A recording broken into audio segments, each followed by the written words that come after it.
Feliz y bendecido día, aprendiendo un curso de milagros. El secreto de la verdadera oración es olvidarte de las cosas que crees necesitar. Pedir algo específico es igual que ver el pecado primero y luego perdonarlo. Del mismo modo, al orar pasas por alto tus necesidades específicas, tal como las ves, y las dejas en manos de Dios. Ahí se convierten en los regalos que le haces, pues le dicen que no antepondrás otros dioses a Él, ni que quieres otro amor que el suyo. Este libro es un comienzo, no un final.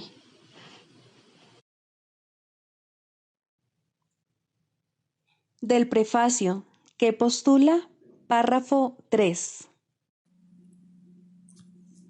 Del conocimiento y de la percepción surgen dos sistemas de pensamiento distintos que se oponen entre sí en todo. En el ámbito del conocimiento no existe ningún pensamiento aparte de Dios, porque Dios y su creación comparten una sola voluntad. El mundo de la percepción, por otra parte, se basa en la creencia en opuestos, en voluntades separadas y en el perpetuo conflicto que existe entre ellas y Dios. Lo que la percepción ve y oye parece real porque sólo admite en la conciencia aquello que concuerda con los deseos del perceptor. Esto da lugar a un mundo de ilusiones, mundo que es necesario defender sin descanso, precisamente porque no es real.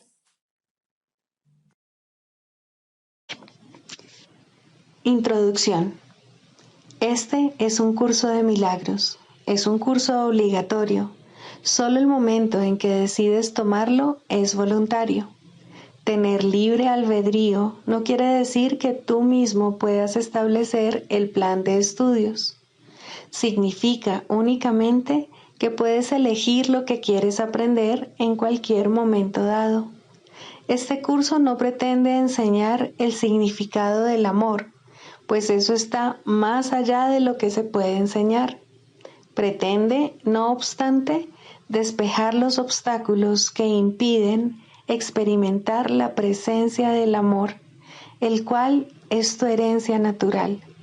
Lo opuesto al amor es el miedo, pero aquello que todo lo abarca no puede tener opuestos.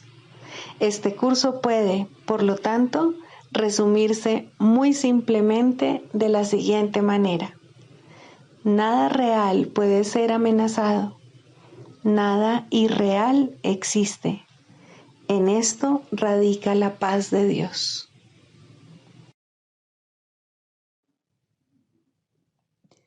Capítulo 1. El significado de los milagros. Primero, principios de los milagros. Principio 4. Todos los milagros significan vida, y Dios es el dador de la vida. Su voz te guiará muy concretamente, se te dirá todo lo que necesitas saber. Capítulo 25. La justicia de Dios.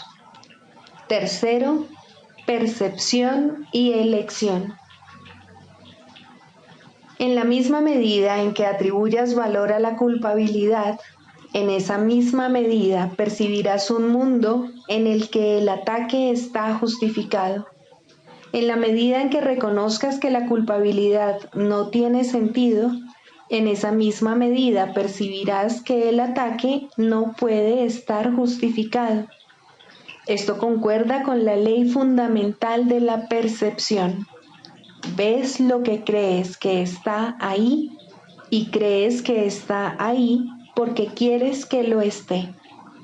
La percepción no está regida por ninguna otra ley que esa. Todo lo demás se deriva de ella para sustentarla y darle apoyo. Esta es la forma que, ajustada a este mundo, Adopta la percepción de la ley más básica de Dios, que el amor crea amor y nada más que amor.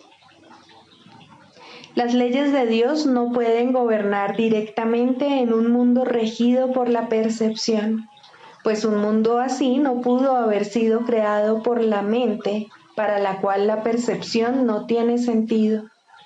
Sus leyes, no obstante, se ven reflejadas por todas partes. No es que el mundo donde se ven reflejadas sea real en absoluto. Es real solo porque su Hijo cree que lo es, y Dios no pudo permitirse a sí mismo separarse completamente de lo que su Hijo cree. Él no pudo unirse a la demencia de su Hijo, pero sí pudo asegurarse de que su cordura lo acompañase siempre, para que no se pudiese perder eternamente en la locura de su deseo. La percepción se basa en elegir, pero el conocimiento no. El conocimiento está regido por una sola ley, porque solo tiene un creador. Pero este mundo fue construido por dos hacedores que no lo ven de la misma manera. Para cada uno de ellos el mundo tiene un propósito diferente y es el medio perfecto para apoyar el objetivo para el que se percibe. Para aquel que desea ser especial, es el marco perfecto en el que manifestar su deseo, el campo de batalla perfecto para librar sus guerras y el refugio perfecto para las ilusiones que quiere hacer reales. No hay ninguna ilusión que en su percepción no sea válida, ni ninguna que no esté plenamente justificada. El mundo tiene otro hacedor, el corrector simultáneo de la creencia desquiciada de que es posible establecer y mantener algo sin vínculo que lo mantenga dentro de las leyes de Dios, no como la ley en sí conserva al universo tal como Dios lo creó, sino en una forma que se adapte a las necesidades que el Hijo de Dios cree tener.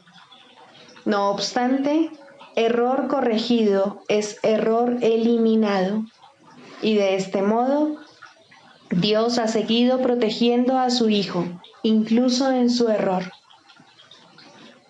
En el mundo al que el error dio lugar, existe otro propósito, porque el mundo tiene otro hacedor que puede reconciliar el objetivo del mundo con el propósito de su creador. En su percepción del mundo no hay nada que no justifique el perdón y la visión de la perfecta impecabilidad. Nada que pueda ocurrir que no encuentre perdón instantáneo y total, ni nada que pueda permanecer un solo instante para empañar la impecabilidad que brilla inmutable, más allá de los fútiles intentos del especialismo de expulsarla de la mente, donde no puede sino estar, e iluminar al cuerpo en su lugar. Los luceros del cielo no son para que tu mente elija dónde los quiere ver. Si elige verlos en otra parte que no sea su hogar, como si estuviesen arrojando su luz sobre un lugar donde jamás podrían estar, entonces el hacedor del mundo tiene que corregir tu error, pues de otro modo te quedarías en las tinieblas donde no hay luceros.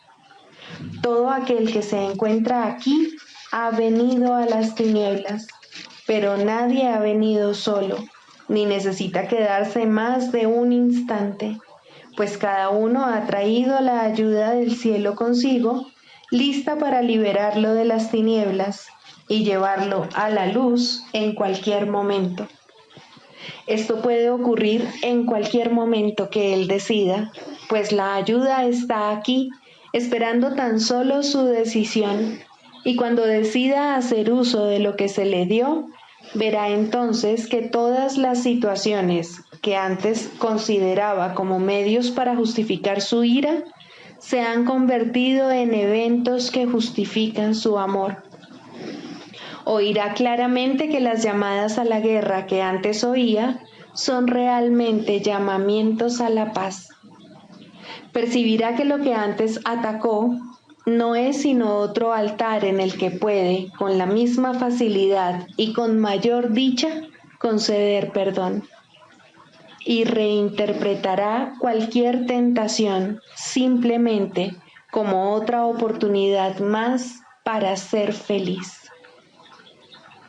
¿Cómo podría ser que una percepción errónea fuese un pecado?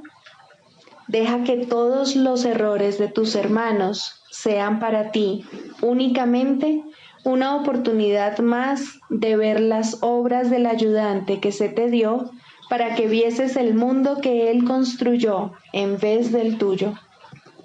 ¿Qué puede estar entonces justificado? ¿Qué es lo que quieres? Pues estas dos preguntas son lo mismo, y cuando hayas visto que son lo mismo, habrás tomado una decisión, pues ver ambas preguntas como una sola es lo que te libera de la creencia de que hay dos maneras de ver. Este mundo tiene mucho que ofrecerle a tu paz, y son muchas las oportunidades que te brinda para extender tu perdón. Tal es el propósito que encierra para aquellos que desean ver la paz y el perdón descender sobre ellos y ofrecerles la luz. El hacedor del mundo de la mansedumbre tiene absoluto poder para contrarrestar el mundo de la violencia y del odio que parece interponerse entre su mansedumbre y tú. Dicho mundo no existe ante sus ojos perdonadores y por lo tanto no tiene por qué existir ante los tuyos. El pecado es la creencia fija de que lo que se percibe no puede cambiar. Lo que ha sido condenado está condenado para siempre, al ser eternamente imperdonable. Si entonces se perdona, ello quiere decir que haberse percibido como un pecado tuvo que haber sido un error. Y esto es lo que hace que el cambio sea posible. El Espíritu Santo asimismo sabe que lo que Él ve se encuentra mucho más allá de cualquier posibilidad de cambio. Pero el pecado no puede inmiscuirse en su visión, pues ha quedado corregido gracias a ella. Por lo tanto, tuvo que haber sido un error, no un pecado, pues lo que el pecado afirma que nunca podría ocurrir, ha ocurrido. El pecado se ataca con castigos y de esta manera se perpetúa, mas perdonarlo es cambiar su estado de manera que, de ser un error, pase a ser la verdad. El Hijo de Dios no puede pecar, pero puede desear lo que le haría daño, y tiene el poder de creer que puede ser herido. ¿Qué podría ser todo esto sino una percepción falsa de sí mismo? ¿Y es esto acaso un pecado o simplemente un error? ¿Es perdonable? ¿Necesita él ayuda o condenación? ¿Es tu propósito que él se salve o que sea condenado? No olvides que lo que decidas que él es para ti determinará tu futuro, pues estás construyendo tu futuro ahora, el instante en el que todo el tiempo se convierte en un medio para alcanzar cualquier objetivo. Elige, pues, pero reconoce que mediante esa elección se elige el propósito del mundo que ves, el cual se justificará.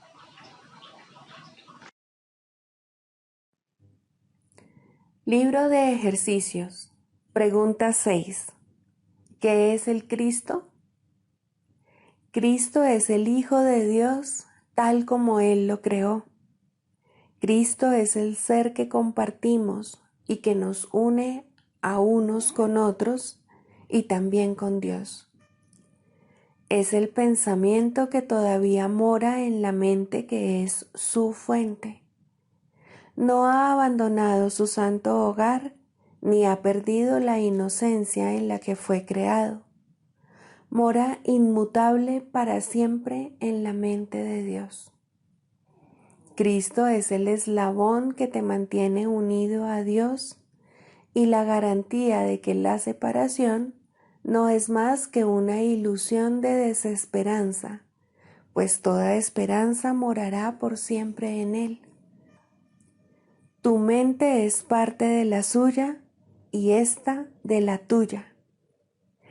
Él es la parte en la que se encuentra la respuesta de Dios y en la que ya se han tomado todas las decisiones y a los sueños les ha llegado su fin.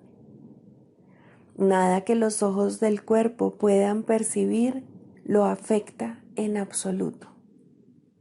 Pues aunque su Padre depositó en él los medios para tu salvación, él sigue siendo, no obstante, el ser que, al igual que su Padre, no conoce el pecado. Al ser el hogar del Espíritu Santo y sentirse a gusto únicamente en Dios, Cristo permanece en paz en el cielo de tu mente santa. Él es la única parte de ti que en verdad es real.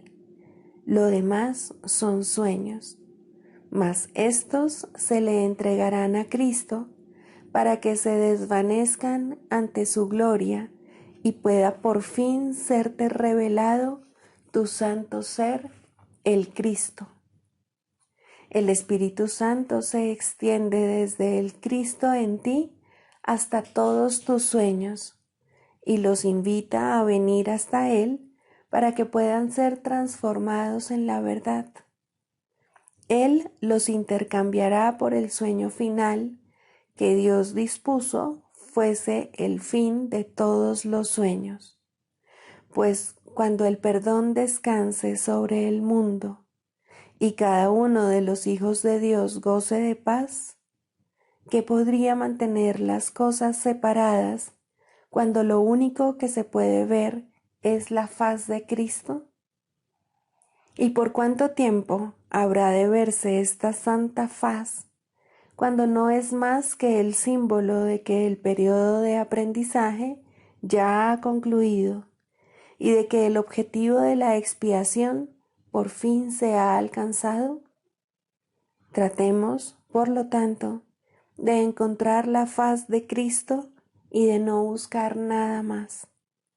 Al contemplar su gloria, sabremos que no tenemos necesidad de aprender nada, ni de percepción, ni de tiempo, ni de ninguna otra cosa excepto del santo ser, el Cristo que Dios creó como su Hijo. Lección 277. No dejes que aprisione a tu hijo con leyes que yo mismo inventé. Tu hijo es libre, Padre mío. No dejes que me imagine que lo he aprisionado con las leyes que yo mismo inventé para que gobernasen el cuerpo. Él no está sujeto a ninguna de las leyes que promulgué para ofrecerle más seguridad al cuerpo. Lo que cambia no puede alterarlo a él en absoluto. Él no es esclavo de ninguna de las leyes del tiempo. Él es tal como tú lo creaste porque no conoce otra ley que la del amor. No adoremos ídolos ni creamos en ninguna ley que la idolatría quiera maquinar para ocultar la libertad de que goza el Hijo de Dios. El Hijo de Dios no está encadenado por nada excepto por sus propias creencias, mas lo que Él es está mucho más allá de su fe en la esclavitud o en la libertad. Es libre por razón de quién es su Padre, y nada puede aprisionarlo a menos que la verdad de Dios pueda mentir y Dios pueda disponer engañarse a sí mismo.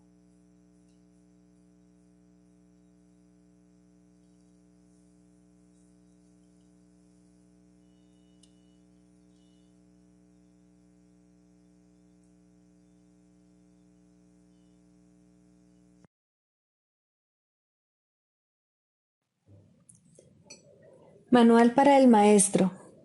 4. ¿Cuáles son las características de los maestros de Dios? Las características superficiales de los maestros de Dios no son en modo alguno similares. Si se les mira con los ojos del cuerpo, se observa que no hay parecido entre ellos, que vienen de ambientes totalmente distintos, que sus experiencias acerca del mundo varían enormemente y que sus personalidades externas son muy diversas.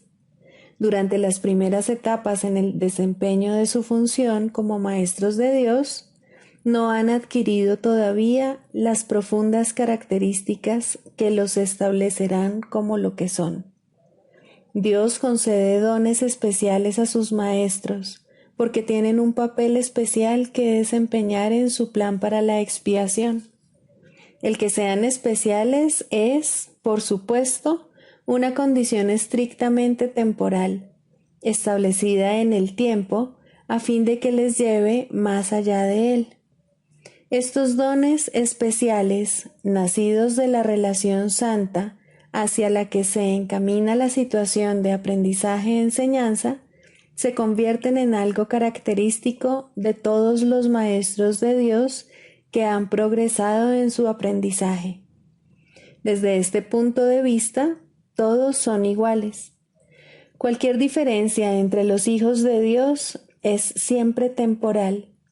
Puede afirmarse, no obstante, que, en el tiempo, los maestros de Dios más avanzados poseen las siguientes características: confianza, honestidad, tolerancia, mansedumbre, júbilo, indefensión, generosidad, paciencia, fe y mentalidad abierta.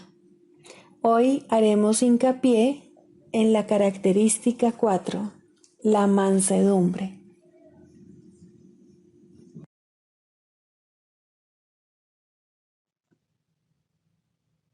Del Manual para el Maestro, pregunta 4. ¿Cuáles son las características de los maestros de Dios? 4. Mansedumbre. Para los maestros de Dios, el daño es algo imposible. No pueden infligirlo ni sufrirlo. El daño es el resultado de juzgar. Es el acto deshonesto que sigue a un pensamiento deshonesto. Es un veredicto de culpabilidad contra un hermano y por ende contra uno mismo. Representa el fin de la paz y la negación del aprendizaje. Demuestra la ausencia del plan de aprendizaje de Dios y el hecho de haber sido sustituido por la demencia. Todo maestro de Dios tiene que aprender, y bastante pronto en su proceso de formación, que hacer daño borra completamente su función de su conciencia. Hacer daño le confundirá y le hará abrigar sospechas y sentir ira y temor. Hará que le resulte imposible aprender las lecciones del Espíritu Santo. Tampoco podrá oír al Maestro de Dios, quien solo puede ser oído por aquellos que se dan cuenta de que hacer daño, de hecho, no lleva a ninguna parte y de que nada provechoso puede proceder de ello. Los maestros de Dios, por lo tanto, son completamente mansos. Necesitan la fuerza de la mansedumbre, pues gracias a ella, la función de la salvación se vuelve fácil. Para los que hacen daño, llevar a cabo dicha función es imposible. Pero para quienes el daño no tiene significado, la función de la salvación es sencillamente algo natural. ¿Qué otra elección, sino esta, tiene sentido para el que está en su sano juicio? ¿Quién, de percibir un camino que conduce al cielo, elegiría el infierno? ¿Y quién elegiría la debilidad que irremediablemente resulta de hacer daño cuando puede elegir la fuerza infalible, todo abarcante e ilimitada de la mansedumbre? El poder de los maestros de Dios radica en su mansedumbre, pues han entendido que los pensamientos de maldad no emanan del Hijo de Dios ni de su Creador. Por lo tanto, unen sus pensamientos a aquel que es su fuente, y así su voluntad, que siempre fue la de Dios, queda libre para ser como es.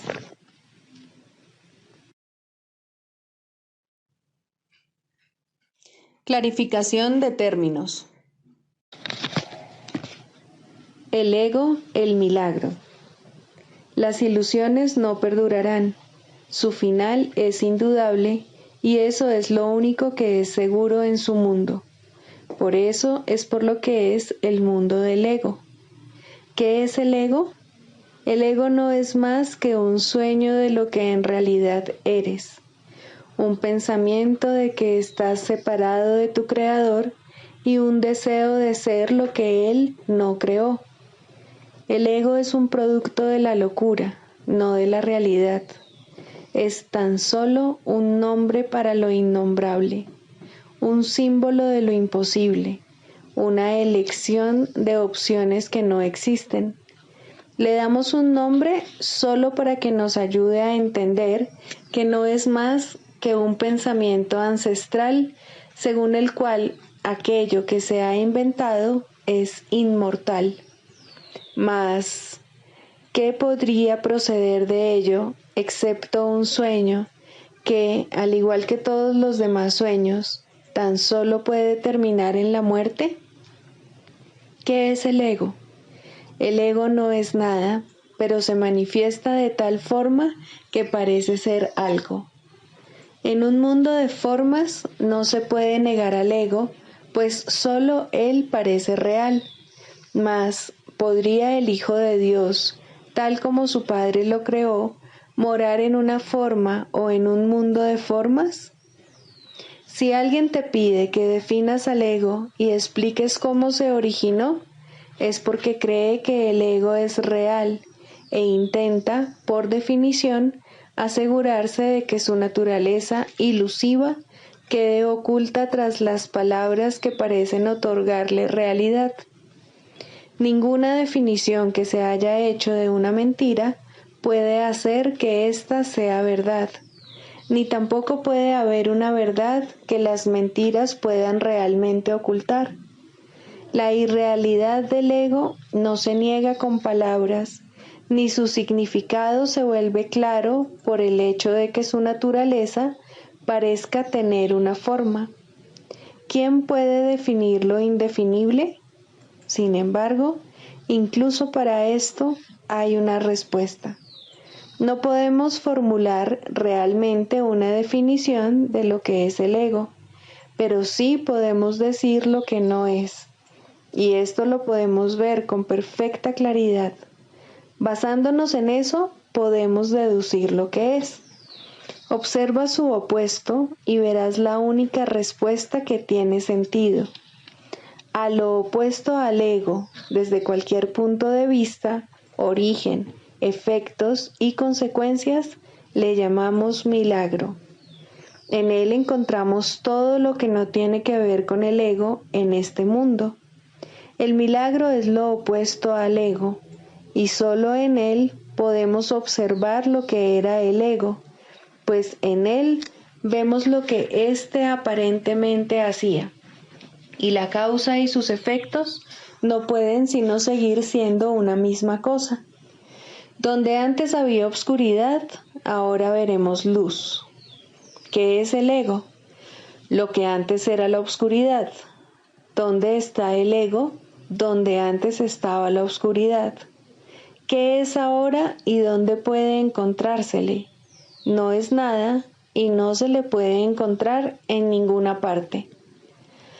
Ahora la luz ha llegado y su opuesto se ha ido sin dejar ni rastro. Donde antes había maldad, ahora hay santidad. ¿Qué es el ego? Lo que antes era maldad. ¿Dónde está el ego? En una pesadilla que solo parecía ser real mientras la estabas soñando. Donde antes había crucifixión, ahora está el Hijo de Dios. ¿Qué es el ego? ¿quién tiene necesidad de preguntar? ¿Dónde está el ego? ¿Quién necesita ir en busca de ilusiones ahora que los sueños han desaparecido?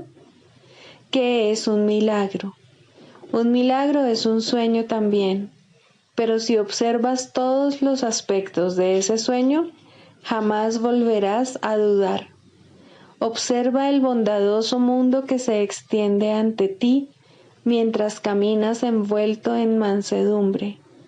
Observa a los ayudantes que encuentras a lo largo del camino que recorres, felices ante la certeza del cielo y la garantía de paz.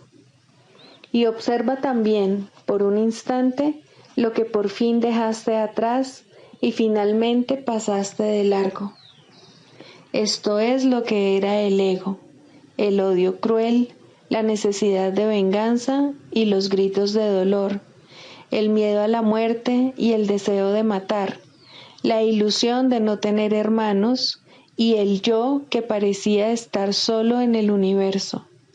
El milagro corrige este terrible error con respecto a ti mismo, con la misma dulzura con la que una madre amorosa adormece con su canto a su criatura. ¿No preferirías escuchar un canto así?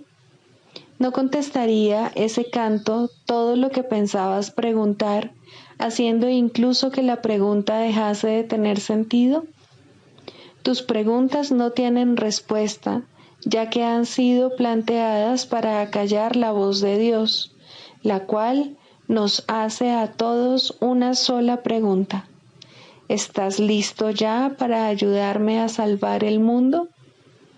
Pregunta esto en vez de preguntar qué es el ego, y verás un súbito resplandor envolver al mundo que el ego fabricó.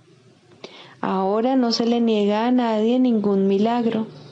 El mundo se ha salvado de todo lo que tú pensabas que era, y lo que es ha sido siempre absolutamente puro y jamás ha sido condenado. El milagro perdona, el ego condena.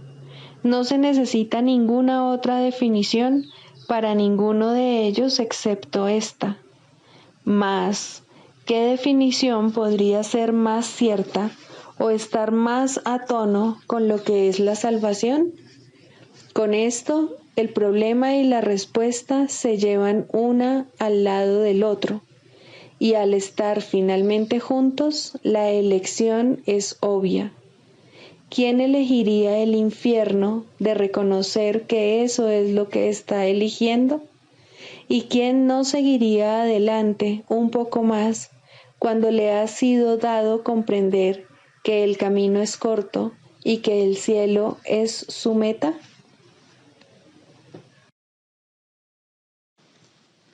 Psicoterapia. Segundo, el proceso de la psicoterapia.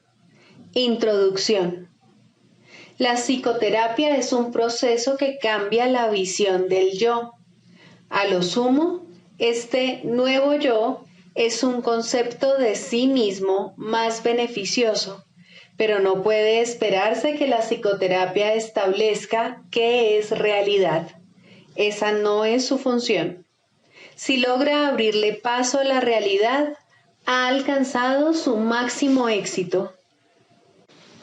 Toda su función, al final, consiste en ayudar al paciente a manejar un error fundamental, la creencia de que la ira le ofrece algo que en realidad desea y de que al justificar el ataque se está protegiendo a sí mismo. En la medida en que llegue a darse cuenta de que esto es un error, en esa misma medida se ha salvado realmente. Los pacientes no entran en una relación terapéutica con este objetivo en mente.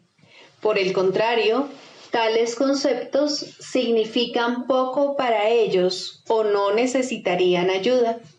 Su objetivo es ser capaces de conservar su concepto del yo exactamente como está, pero sin el sufrimiento que ello conlleva. Todo su equilibrio descansa sobre la insensata creencia de que esto es posible.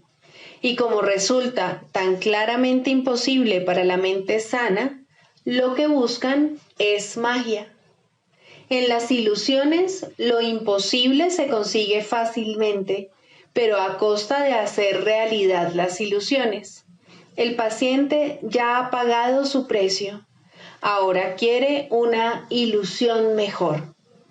Al comienzo, pues, la meta del paciente y la del terapeuta son divergentes. Tanto el terapeuta como el paciente pueden abrigar falsos conceptos de sí mismos, pero aún así, sus respectivas percepciones sobre la mejoría deben ser distintas. El paciente espera aprender a lograr los cambios que quiere sin cambiar su concepto de sí mismo de manera significativa. De hecho, espera que ese concepto se estabilice lo suficiente para incluir en él mismo los poderes mágicos que busca en la psicoterapia. Desea volver invulnerable lo vulnerable e ilimitado lo finito. El yo que ve es su Dios y lo único que busca es servirle mejor. Sin importar cuán sincero pueda ser el propio terapeuta, debe querer cambiar el concepto que el paciente tiene de sí mismo de alguna manera que considera real. La tarea de la terapia es reconciliar estas diferencias. Con suerte, ambos aprenderán a abandonar sus metas originales, pues solo en las relaciones puede hallarse la salvación. Al comienzo, es inevitable que tanto los pacientes como los terapeutas acepten metas irreales que no están completamente libres de matices mágicos. Finalmente, estas se abandonarán en las mentes de ambos.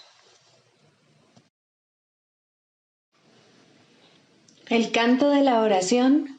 Tercero, orar por otros. Dijimos que siempre oras por ti mismo y así es. ¿Por qué entonces debes orar por otros? Y si debes hacerlo, ¿cómo lo debes hacer? Orar por otros, si se ha entendido correctamente, se convierte en el medio para eliminar la culpa que has proyectado sobre tu hermano y poder reconocer que no es él quien te está haciendo daño. Antes de que se te pueda salvar de la culpa, debes renunciar al pensamiento venenoso de que él es tu enemigo, tu malvada contraparte, tu némesis. El medio para alcanzar esto es la oración de un poder creciente y metas ascendentes hasta que finalmente llega a Dios. Las formas iniciales de la oración, en los primeros peldaños de la escalera, no están libres de envidia y malicia. Claman venganza, no amor.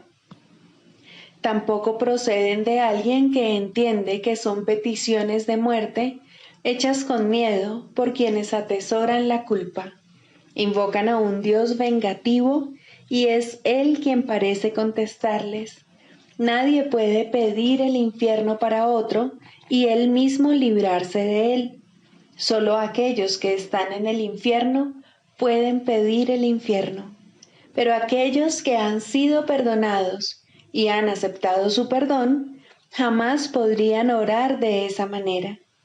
En estos niveles, pues, la meta del aprendizaje no es otra cosa que reconocer que la respuesta a cualquier oración será idéntica a la forma en que la oración se hizo. Eso es suficiente. A partir de ahí, el paso a los siguientes niveles será fácil. El próximo ascenso comienza con esto. Lo que he pedido para mi hermano no es lo que querría para mí. Por lo tanto, lo he convertido en mi enemigo. Es evidente que este paso no lo puede dar quien no ve la liberación de otros como algo ventajoso y de valor para sí mismo. Puede aplazarse por largo tiempo, porque puede parecer peligroso en lugar de compasivo. Para los culpables, ciertamente, parece una ventaja tener enemigos, y este imaginado beneficio debe desaparecer, si es que se ha de liberar a los enemigos. La culpa se debe abandonar, no ocultar. Esto no se puede hacer sin cierto dolor, y tener un atisbo de la naturaleza misericordiosa de este paso puede llevar, por algún tiempo, a un profundo retraimiento en el miedo, pues las defensas del temor son temibles en sí mismas, y cuando se reconocen, traen el miedo con ellas. No obstante, ¿qué ventaja le ha reportado jamás a un prisionero la ilusión del escape? Su verdadero escape de la culpa radica únicamente en el reconocimiento de que la culpa ha desaparecido. Mas, ¿cómo puede reconocerse esto mientras la oculte en otro y no vea que es la suya propia? El miedo a escapar hace difícil dar la bienvenida a la libertad, y convertir a un enemigo en carcelero parece ofrecer seguridad. ¿Cómo, entonces, se le puede librar sin que se apodere de ti un profundo miedo? Has hecho de él tu salvación y tu escape de la culpa. Tu inversión en esta forma de escape es enorme, y el miedo de renunciar a ella es grande en verdad. Aquíétate por un instante ahora mismo y piensa en lo que has hecho. No olvides que fuiste tú quien lo hizo y quien puede, por lo tanto, dejarlo ir. Extiende la mano. Este enemigo ha venido a bendecirte. Acepta su bendición y siente tu corazón elevarse y tu miedo desaparecer. No te aferres al miedo ni a él. Él es un hijo de Dios al igual que tú. No es un carcelero, sino un mensajero de Cristo. Sé esto para él, para que él lo sea para ti. No es fácil darse cuenta de que orar para pedir cosas, posición social, amor humano, regalos externos de la clase que sean, siempre se hace para establecer carceleros y ocultarse de la culpa. Estas cosas se emplean como metas que sustituyen a Dios y por lo tanto distorsionan el propósito de la oración. Desearlas es orar por ellas. Uno no necesita pedir explícitamente. La meta de alcanzar a Dios se pierde de vista cuando se va en pos de metas menores de la clase que sean, y la oración se convierte en una petición de enemigos. Incluso en esto se puede ver claramente el poder de la oración. Nadie que desee un enemigo dejará de encontrarlo, mas con igual seguridad perderá de vista la única meta real que se le ofrece. Piensa en el costo que ello supone y compréndelo bien. Todas las demás metas son a costa de Dios.